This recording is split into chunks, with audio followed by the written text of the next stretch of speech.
हस्तिनापुर युवराज कौरव शिरोमणि गांधारी नंदन महारथी दुर्योधन उपस्थित होने की आज्ञा चाहते हैं। दुर्योधन? वो मुझसे क्यों मिलना चाहता है? मैं तो उसी के विरुद्ध युद्ध करने के लिए मद्र देश से निकला हूं। फिर भी यदि आ ही गया है तो युधिष्ठिर के उस अनुज को आदर सहित ले आया जाए। जो आज्ञा महाराज। एकांत।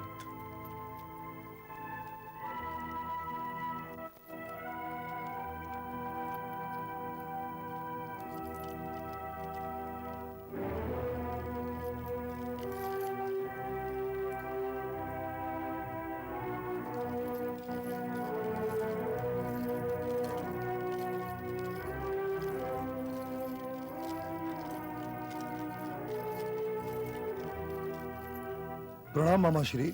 आओ वत्स आओ। धर्मराज युधिष्ठिर के इस शिविर में तुम्हारा स्वागत है। श्री श्री धर्मराज युधिष्ठिर का शिविर? हाँ, उन्होंने तो हमें अपना पड़ाव डालने ही नहीं दिया। जहां दिन ढलने लगता है वहीं उनके सेवकों की एक सेना आ खड़ी होती है। मैंने तो आज तक ऐसा अतिथि सत्कार देखा ही नहीं। अब ये तो बहुत बड़ा अनर्थ हो गया नरेश। क्यों? अनर्थ क्यों हो गया अंगराज?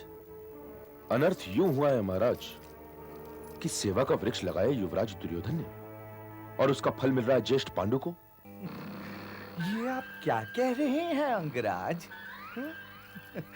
सेवा कोई फल की लालसा में तो नहीं की जाती ना अंगराज। और फिर प्रिय दुर्योधन की सेवा का फल परिवार से कोई बाहर थोड़े ही जा रहा है। अरे जैसे ही नकुल और सहदेव के मामा वैसे ही मेरे भांजे दुर्योधन के मामा है कि नहीं? महाराज, महाराज, आप किस चिंता में डूब गए भला? घी कहाँ गया? खिचड़ी में ही ना। और फिर युद्ध का ये तात्पर्य तो नहीं महाराज कि पांडव हमको पराये हो गए। नहीं नहीं, अरे लाठी मारने से पानी अलग तो नहीं हो सकता ना महाराज, नहीं हो सकता ना। फिर भी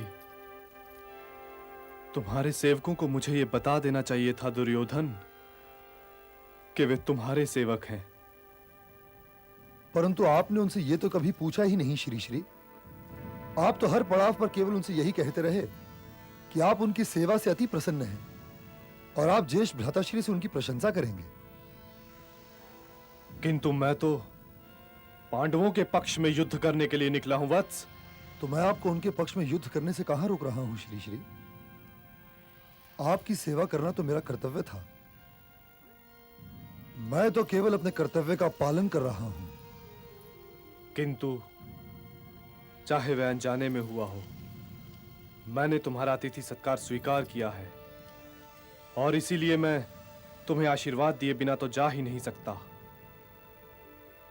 कुछ मांग लो।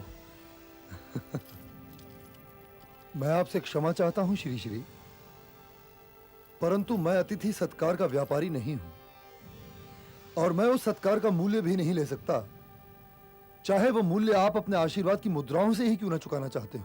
तो फिर युद्ध करो, क्योंकि मैं तुम्हारे आभार का बोझ लेकर रणभूमि में नहीं उतर सकता। मैं आपसे एक बार और क्षमा चाहता हूं श्री श्री। आप मेरे अतिथि हैं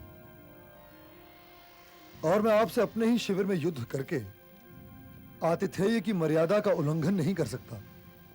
तब तो तुम्हें मुझसे कुछ मांगना ही पड़ेगा वत्स, मांगना ही पड़ेगा।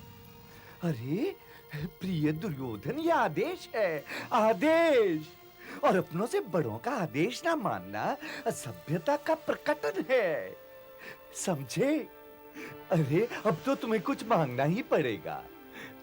चिंता ना करो भांजे। अरे जैसे मैं तुम्हारा मामा हूँ वैसे ये भी तुम्हारे मामा श्री है। मांग लो, मांग लो। यदि आप मुझे कुछ देना ही चाहते हैं श्री श्री, तो आप अपने आशीर्वाद के रूप में हस्तिनापुर सेना के प्रधान सेनापति बनकर मुझे सम्मानित करें। हाँ महाराज। मैं गंगा पुत्र भीष्म के होते हुए ये पद स्वीकार नहीं कर सकता युवराज। तो फिर आप मेरे सारथी बनकर मुझे सम्मानित कीजिए। अर्जुन के सारथी वासुदेव होंगे महारथी शल्य। मुझे भी उतने ही उच्च कोटि का सारथी चाहिए। तो ऐसा सारथी पूरे संसार में आपके अतिरिक्त और कौन है? उधर से अर्जुन, इधर से मैं, उधर से वासुदेव, इधर से आप, और सारा संसार साक्षी। इस युद्ध में मुझे गुरुश्रेष्ठ परशुराम की लाज रखनी है महाराज। मैं ये नहीं चाहता कि इतिहास ये कह सके कि आचार्य द्रोण का शिष्य अर्जुन धनुर्विद्या में परशुराम शिष्य कर्ण से श्रेष्ठ है। धनुष मेरे पास भी है राजन, और धनुष अर्जुन के पास भी है। बाण मेरे तुणीर में भी है, और बाण उसके तुणीर में भी है। संधान में वो भी निपुण है, और मैं भी। किंतु उसके पास वासुदेव जैसा सारथी है, और वैसा सारथी मेरे पास नहीं। ठीक है अंगराज, ठीक है। मैं तुम्हारा सारथी बनूंगा, क्योंकि अकेले तुम ही एक ऐसे योद्धा हो जो रणभूमि में अपने शत्रु के घरवाले के हाथ में अपने रथ के घोड़ों की लगाम देने का साहस कर सकता है। मैं तुम्हारी विनती को नकार कर तुम्हें अपमानित नहीं कर सकता, नहीं कर सकता।